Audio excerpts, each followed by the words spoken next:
আপনি কি এত সুন্দর পুরুষ যে আপনি মানে সুলতান সুলেমানের মতো দেখতে? তার চেয়ে তো সুন্দর আমি দেখতে মনে হয়। প্রতি পরপর একটা জিনিস তৈরি হোক আর আপনি ডাকেন, এটাই তো চাই। মানুষ যেটা বাজে বুঝে নিক, শিল্পীদের সবকিছু জানাতে নাই।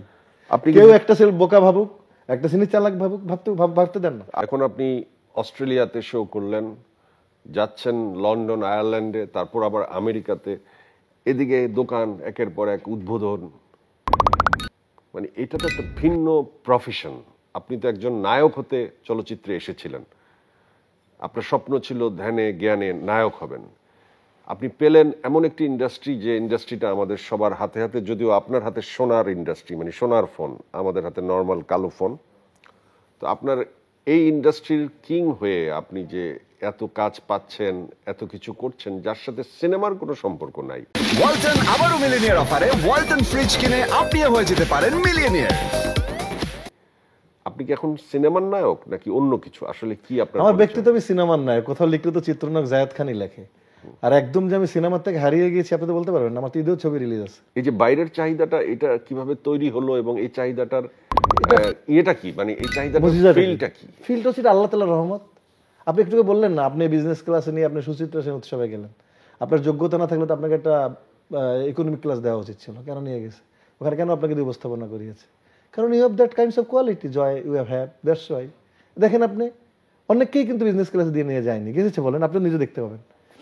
তো আপনি আবার যাচ্ছেন আমেরিকাতে, এটা আপনার যোগ্যতা, কেউ দয়া করে না কিন্তু। এখানে দয়া করে একবার একটা টিকিট দিতে পারে, বারবার দেয় না। তো আপনাকে যখন বিদেশের মানুষ বিজনেস ক্লাস করে নিয়ে আপনাকে শোতে অ্যাটেন্ড করাবে, নিয়ে 5 স্টারে রাখবে, আপনার কোয়ালিটি আছে বলেই নেই, তারা না বুঝে নেয়। আচ্ছা জায়েদ ভাই, আপনি কি একটু বলবেন যে মানুষ আসলে এখন একটু কনফিউজ, জায়েদ খান কি আসলে বোকা নাকি অনেক চালাক? জায়েদ খান কি আসলে বোকা না অনেক চালাক? এখন আমি কনফিউজড, আপনি আমাকে উত্তর দেবেন, একটু সঠিক সত্য উত্তর। সবকিছু বুঝিয়ে ফেললে তো আপনি আমাকে ডাকবেন না। প্রতি পরপর একটা জিনিস তৈরি হোক আর আপনি ডাকেন, এটাই তো চাই। মানুষ যেটা বাজে বুঝে নিক, শিল্পীদের সবকিছু জানাতে নাই। আপনি কেউ একটা সেল বোকা ভাবুক, একটা জিনিস চালাক ভাবুক, ভাবতে দেন না। আপনি এই ফেসবুকটাকে খুব ভালোভাবে বুঝে গেছেন যে এখানে কি করলে কি হয়। এটা কি আমার ঠিক? চেয়ে তো পৃথিবী থেকে আমি বোঝার মতো ছেলে আপনি বুঝেননি। আপনি 13টি প্রশ্ন করছেন, আবার নিজের পেজেও আপনি আপলোড দিচ্ছেন। আপনি তো বুঝে গেছেন ভালো করে, কে বুঝে নাই পৃথিবীতে? কিন্তু আপনি তো কোনো পেজ কিচ্ছু চালাই না। ফেসবুকে অত ফলোয়ার ওগুলো আপনি করেন না। আমি কেয়ারই করি না এগুলো। ফেসবুকে একবার একটা ছবি আপলোড দিই, শেষ।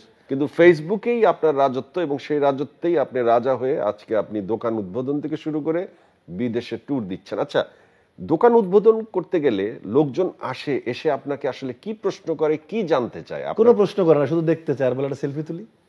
আপনি কি এত সুন্দর পুরুষ যে আপনি মানে সুলতান সুলেমানের মতো দেখতে? তার চেয়ে তো সুন্দর আমি দেখতে মনে হয় আমার নিজের কাছে। সুলতান সুলেমান তো কিছুই না আমার কাছে।